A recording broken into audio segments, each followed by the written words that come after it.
आज 4 फरवरी 2023 दिन शनिवार है। Welcome back to Clean News MP. चलिए देखते हैं मध्य प्रदेश की 25 फटाफट बड़ी खबरों को। इससे पहले आप न्यूज को कहां से देख रहे हैं हमें कमेंट में जरूर बताएं। साथ ही वीडियो को लाइक करना बिल्कुल ना भूलें। 2.5 लाख लाडली लक्ष्मियों को 7 फरवरी को छात्रवृत्ति बांटेंगे मुख्यमंत्री। लाडली लक्ष्मी योजना के तहत राज्य सरकार 7 फरवरी को छठी, 9वीं, 11वीं और 12वीं कक्षा की करीब 2.5 लाख लाडली लक्ष्मियों को छात्रवृत्ति की राशि वितरित करेगी। राज्य स्तरीय कार्यक्रम कुशाभाऊ ठाकरे सभागार में आयोजित किया जाएगा, जिसमें मुख्यमंत्री शिवराज सिंह चौहान भोपाल एवं आसपास के जिलों से आने वाली बेटियों से बात करेंगे और उनके बैंक खातों में राशि जमा करेंगे। इस मौके पर शिक्षा, साहित्य, कला, संस्कृति, खेलकूद, विज्ञान या अन्य किसी क्षेत्र में राज्य एवं राष्ट्रीय स्तर पर उपलब्धि प्राप्त करने वाली लाडलियों का सम्मान भी किया जाएगा। अगले वित्तीय वर्ष में एमपी के कर्मचारियों का 8% बढ़ेगा महंगाई भत्ता। शिवराज सरकार चुनावी वर्ष में अधिकारी कर्मचारियों का 8% महंगाई भत्ता बढ़ाएगी। अभी 38% की दर से महंगाई भत्ता दिया जा रहा है। आगामी वित्तीय वर्ष में 40% के हिसाब से विभागों को राशि उपलब्ध कराई जाएगी। इसकी तरह वार्षिक वेतन वृद्धि के लिए स्थापना व्यय में 3% अतिरिक्त राशि विभागों को स्थापना व्यय मद में मिलेगी। इंदौर, भोपाल सहित मध्य प्रदेश के 7 स्थानों से चलेंगे सी प्लेन। भोपाल, इंदौर, ग्वालियर और जबलपुर सहित मध्य प्रदेश के 7 स्थानों से सी प्लेन चलाया जाएगा। केंद्र सरकार ने सभी राज्यों से सी प्लेन चलाने के लिए स्थानों का चयन कर प्रस्ताव भेजने को कहा है। राज्य सरकार ने केंद्र को प्रदेश के 7 स्थानों का चयन कर प्रस्ताव भेज दिया है। प्रस्ताव पर सहमति बनती है तो केंद्र सरकार की मदद से निजी विमानन कंपनी द्वारा सी प्लेन से हवाई सेवा उपलब्ध कराई जाएगी। सी प्लेन के शुरू होने से मध्य प्रदेश में पर्यटन के क्षेत्र को बढ़ावा मिलेगा। आज से शुरू होगा भावी अग्निवीरों का दस्तावेज और मेडिकल परीक्षण। ग्वालियर और चंबल अंचल सहित प्रदेश के 13 जिलों के भावी अग्निवीर जो लिखित परीक्षा में उत्तीर्ण हो चुके हैं, उनका दस्तावेज और मेडिकल परीक्षण आज से शुरू हो जाएगा। आज से हर दिन औसतन 30 से 35 अभ्यर्थी अपने मूल दस्तावेज लेकर मुरार कंटोनमेंट स्थित सेना भर्ती कार्यालय पहुंचेंगे। यहाँ इनका परीक्षण के साथ ही बैंक खाता खुलवाने की प्रक्रिया करवाई जाएगी। फरवरी के आखिरी सप्ताह तक इन्हें ट्रेनिंग सेंटर के लिए रवानगी दे दी जाएगी। मध्य प्रदेश में परीक्षा के ठीक पहले होंगे अतिशेष शिक्षकों के तबादले। पहली से 12वीं कक्षा की परीक्षाओं के ठीक पहले स्कूल शिक्षा विभाग ने अतिशेष शिक्षकों के तबादले की प्रक्रिया शुरू कर दी है। अतिशेष शिक्षकों की सूची तैयार कर दावे आपत्ति बुलाए जा रहे हैं। इससे शिक्षक परेशान हैं। वे बच्चों को परीक्षा की तैयारी कराना छोड़कर इस कोशिश में लग गए हैं कि कहीं और न जाना पड़े। इससे पढ़ाई प्रभावित हो रही है। अकेले भोपाल जिले की बात करें तो 1159 शिक्षक अतिशेष है। ऐसी स्थिति प्रदेश में अन्य जिला मुख्यालयों पर भी है। एजुकेशन पोर्टल पर उपलब्ध रिकॉर्ड के अनुसार प्रदेश में 38,491 शिक्षक अतिशेष हैं। BUMS ऑल न्यू कोर्स की परीक्षा 16 फरवरी से। जबलपुर मेडिकल विश्वविद्यालय में पाठ्यक्रम स्थानांतरित होने के बावजूद देवी अहिल्या विश्वविद्यालय को मेडिकल कोर्स के पुराने बैच की परीक्षा करवाना पड़ रही है। इन दिनों विश्वविद्यालय ने बैचलर ऑफ यूनानी मेडिकल साइंस पाठ्यक्रम की परीक्षा का शेड्यूल जारी किया है। BUMS के ऑल न्यू कोर्स में महज 80 छात्र छात्राएं हैं। इनके लिए विश्वविद्यालय ने 2015 से लेकर 2023 तक 4 मरतबा परीक्षा करवाई है। अब फरवरी दूसरे सप्ताह में पेपर होंगे। 16 फरवरी से BUMS सेकेंड, थर्ड और फाइनल ईयर की परीक्षा रखी है, जो 11 मार्च तक चलेगी। आदिवासियों के बाद अब कांग्रेस भाजपा ने अनुसूचित जाति वर्ग पर ध्यान किया केंद्रित। नवंबर में होने वाले विधानसभा चुनाव को ध्यान में रखते हुए प्रदेश में भाजपा और कांग्रेस ने आदिवासियों के बाद अब अनुसूचित जाति वर्ग के मतदाताओं को साधने पर ध्यान केंद्रित कर दिया है। भाजपा जहां 5 फरवरी को संत रविदास जयंती से प्रदेश भर में विकास यात्रा की शुरुआत करने जा रही है, वहीं 8 फरवरी को सागर में संत रविदास महाकुंभ किया जाएगा। भोपाल, इंदौर में लोकसभा चुनाव से पहले दौड़ेगी मेट्रो। सितंबर से ट्रायल रन की तैयारी। मध्य प्रदेश में नवंबर में होने वाले विधानसभा चुनाव से पहले दोनों शहरों में मेट्रो स्टेशनों के बीच ट्रायल रन शुरू करने की समय सीमा तय की गई है। इसके बाद सेंट्रल मेट्रो रेल कमिश्नर की तरफ से अनुमति मिलते ही जनता के लिए मेट्रो की सुविधा शुरू कर दी जाएगी। मध्य प्रदेश में 2024 के लोकसभा चुनाव के पहले भोपाल और इंदौर शहर में मेट्रो दौड़ने लगेंगे। Madhya Pradesh metro rail corporation limited ने इसकी तैयारी तेज कर दी है। यही नहीं, मध्य प्रदेश में नवंबर में होने वाले विधानसभा चुनाव से पहले दोनों शहरों में मेट्रो स्टेशनों के बीच ट्रायल रन शुरू करने की समय सीमा तय की गई है। इसके बाद सेंट्रल मेट्रो रेल कमिश्नर की तरफ से अनुमति मिलते ही जनता के लिए मेट्रो की सुविधा शुरू कर दी जाएगी। उम्मीदवारों के लिए महत्वपूर्ण सूचना, 2000 से अधिक पदों पर होगी भर्ती। एमपीपीएससी के उम्मीदवारों के लिए महत्वपूर्ण सूचनाएं, राज्य सेवा परीक्षा 2020 के रिजल्ट का फॉर्मूला तय कर लिया गया है। कई दौर की मीटिंग के बाद एमपीपीएससी 2019 के फॉर्मूले पर सहमति बनी है। 87% और 13% फॉर्मूले के आधार पर राज्य सेवा प्रारंभिक परीक्षा 2020 के रिजल्ट रिवाइज किए जाएंगे।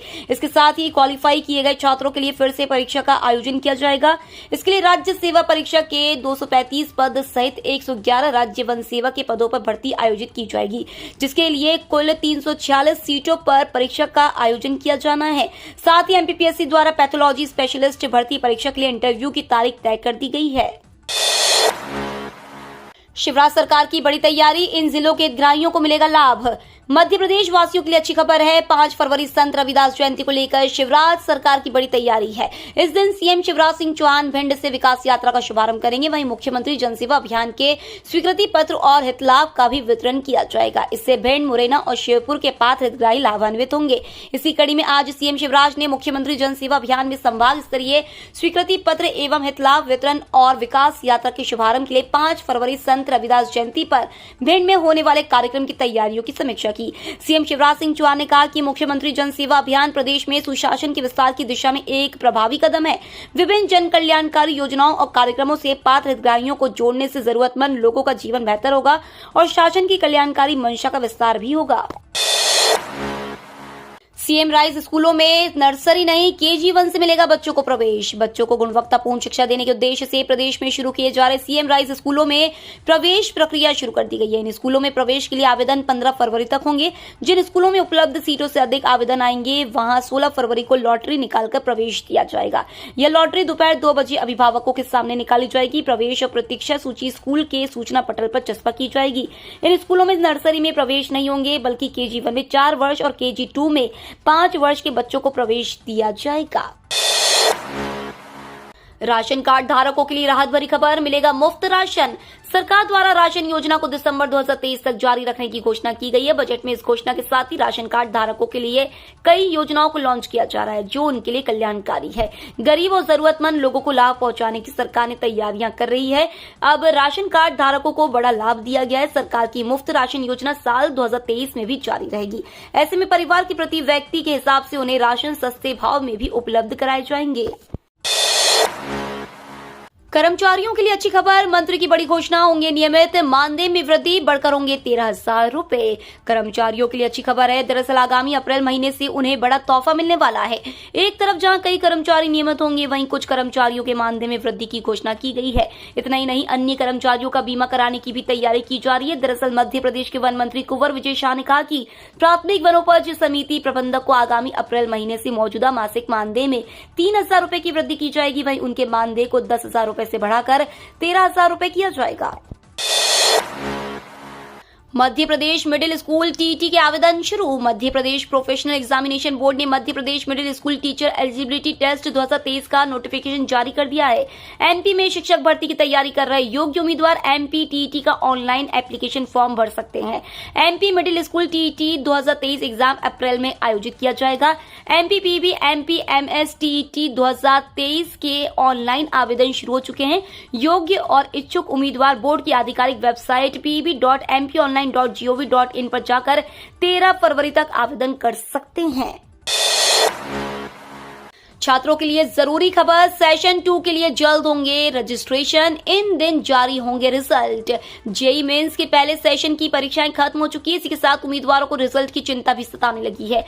बहुत जल्द नेशनल टेस्टिंग एजेंसी आंसर की जारी कर सकता है। छात्र भी इसकी मांग कर रहे हैं। रिजल्ट की घोषणा होते ही सेशन 2 के लिए आवेदन प्रक्रिया शुरू कर दी जाएगी। इस परीक्षा में आने वाले अंकों के आधार पर छात्र एडवांस परीक्षा में भाग लेते हैं। मेंस परीक्षा के 2 सेशन में किसी एक में भी कट ऑफ मार्क्स आने के बाद अभ्यर्थी जेईई एडवांस के लिए पात्र हो जाते हैं। रिपोर्ट के मुताबिक परीक्षा के कुछ दिनों बाद ही एनटीए रिजल्ट की घोषणा करने वाला है। 7 फरवरी 2023 को परिणाम घोषित हो सकते हैं। वहीं इससे पहले आंसर कुंजी जारी होगी। जनता के लिए दूध का हर लीटर 8 रुपए महंगा हो गया। देश की सबसे बड़ी डेयरी अमूल ने सुबह चाय की चुस्की लेने वालों को झटका दे दिया।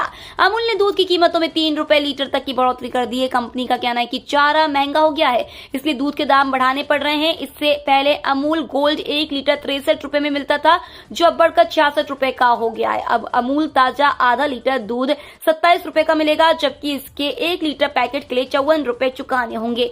अमूल गाय का दूध 56 रुपए लीटर हो गया है, आधे लीटर के लिए 28 रुपए चुकाने होंगे। वहीं भैंस का A2 दूध अब 70 रुपए में 1 लीटर मिलेगा।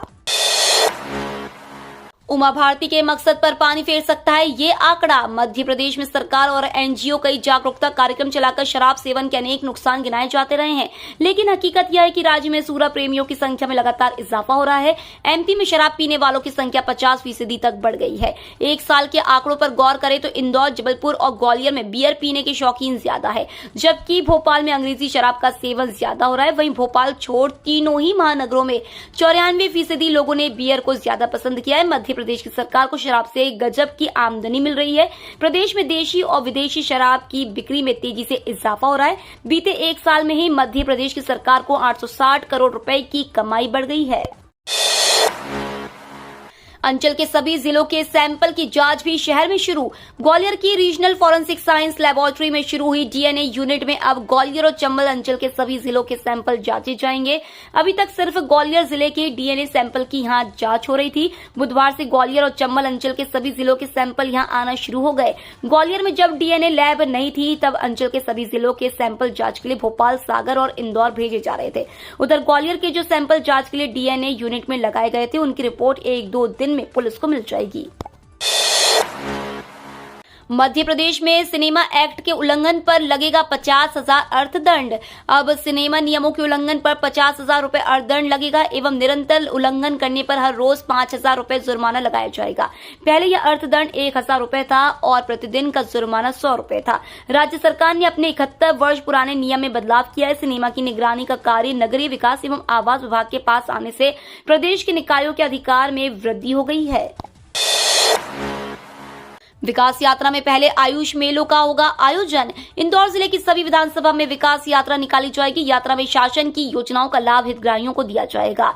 यात्रा के दौरान सभी विभाग के अधिकारी शामिल होंगे। यात्रा से पहले जिले के चारों विकासखंड में आयुष मेलों का आयोजन किया जाएगा। जिले में 5 से 25 फरवरी तक विकास यात्राएं विधानसभा क्षेत्रवार निकाली जाएंगी।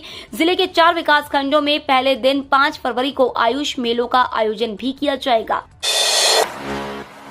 एमपी में कमलनाथ को भावी मुख्यमंत्री बताते होर्डिंग्स लगे। कांग्रेस नेता अरुण यादव ने दी यह प्रतिक्रिया।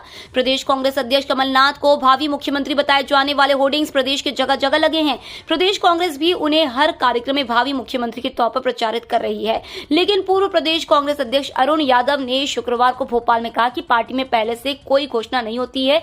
मुख्यमंत्री कौन बनेगा यह चुनाव परिणाम आने के बाद तय होगा। आज कोई मुख्यमंत्री नहीं है। प्रदेश कांग्रेस अध्यक्ष कमलनाथ है और हम सब उनके नेतृत्व में काम कर रहे हैं। 13,607 करोड़ से विकसित होंगे प्रदेश के 80 रेलवे स्टेशन। इस बार के बजट में मध्य प्रदेश को बड़ी सौगात मिली है। मध्य प्रदेश की रेल संरचना के विकास के लिए आवंटित करीब 13,607 करोड़ रुपए की राशि में करीब 80 स्टेशनों का नवीनीकरण किया जाएगा। भोपाल रेल मंडल के 15 स्टेशनों के विकास के लिए भी इस बार केंद्र से बड़ा बजट मिलने की उम्मीद है। पिछले वित्तीय वर्ष 2022-23 में भोपाल रेल मंडल को 585 करोड़ रुपए का बजट आवंटित हुआ था। मध्य प्रदेश को मिले बजट के आधार पर माना जा रहा है कि भोपाल रेल मंडल को पिछले वित्तीय वर्ष की तुलना में 35% तक अधिक राशि स्टेशनों और रेल लाइनों सहित अन्य विकास कार्यों के लिए मिल सकती है। अमृत भारत स्टेशन योजना के तहत पूरे देश में 1,000 स्टेशनों का विकास किए जाने की योजना है। इन सभी स्टेशनों का विकास उड़ीसा के खुर्दा जंक्शन की तर्ज पर किया जाएगा। मध्य प्रदेश के इस्लाम नगर गांव का नाम अब जगदीशपुर। औरंगजेब के भगोड़े सैनिक ने बदली थी पहचान। मध्य प्रदेश की शिवराज सिंह चौहान की सरकार ने भोपाल जिले के इस्लाम नगर गांव का नाम तत्काल प्रभाव से बदल दिया है। भोपाल से 14 किलोमीटर दूर ऐतिहासिक धरोहर को समेटे इस्लाम नगर गांव का नाम जगदीशपुर कर दिया गया है। शिवराज सिंह चौहान की सरकार ने इस संबंधी आदेश जारी किए हैं। सनद रहे शिवराज सरकार ने सूबे के होशंगाबाद जिले का नाम बदलकर नर्मदापुरम कर दिया था। हाल ही में होशंगाबाद रेलवे स्टेशन का नाम भी बदलकर नर्मदापुरम रेलवे स्टेशन किया गया है। सूबे के राज्यसभा विभाग ने इस्लाम नगर गांव का नाम जगदीशपुर किए जाने संबंधी अधिसूचना जारी की। 8,000 पदों पर होगी भर्ती। एमपीपीबी एमपीईएसबी को भेजा गया प्रस्ताव, युवाओं को मिलेगा लाभ। मध्य प्रदेश के युवाओं के लिए अच्छी खबर है। दरअसल 7,500 आरक्षक सहित 500 उप निरीक्षक के पद पर इस साल भर्ती की जाएगी। इसके लिए प्रस्ताव तैयार कर लिया गया है। वहीं प्रस्ताव तैयार कर इसे कर्मचारी चयन मंडल के पास भेज दिया गया है। जल्दी इन पदों पर भर्ती के लिए नोटिफिकेशन जारी किया जाएगा। वहीं इसके लिए प्रक्रिया अगस्त महीने से शुरू होगी।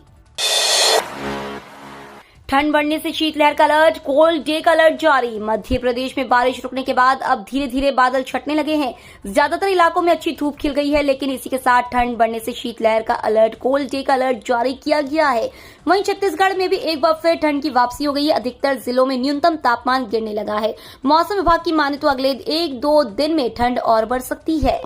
ये तो थी आज की 25 फटाफट बड़ी खबरें। अगर आपको न्यूज पसंद आई हो तो चैनल को सब्सक्राइब करना ना भूले। धन्यवाद।